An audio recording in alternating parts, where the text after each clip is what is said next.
തൃക്കാക്കരയിലെ മാലിന്യ നീക്കം പൂർണ്ണമായും തടസ്സപ്പെട്ടു. ഇപ്പോൾ മാലിന്യം നീക്കുന്നത് കാക്കകളും പ്രാവുകളും.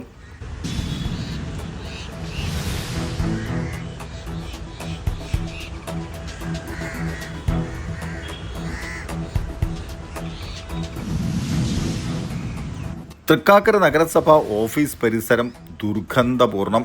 തൊട്ടു ചേർന്നാണ് കോഓപ്പറേറ്റീവ് ഹോസ്പിറ്റൽ, ജില്ലാ പഞ്ചായത്ത്, എറണാകുളം ജില്ലാ കളക്ട്രേറ്റ്, സീപോർട്ട് എയർപോർട്ട് റോഡ്. കാക്കനാടിൻ്റെ ഹൃദയഭാഗത്താണ് ഈ മാലിന്യ കൂമ്പാരം.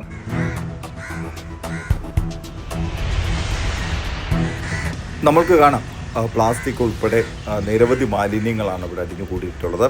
അതുപോലെ തന്നെ ജൈവ മാലിന്യം കൊണ്ടുവന്ന് തട്ടിയിട്ടിരിക്കുന്നു. ഇത് കാക്കകളും പ്രാവുകളും തിന്നു തീർക്കുന്നു. നഗരസഭയുടെ പുതിയ കണ്ടുപിടുത്തമാണോ ഇത് എന്ന് സംശയിക്കേണ്ടിയിരിക്കുന്നു.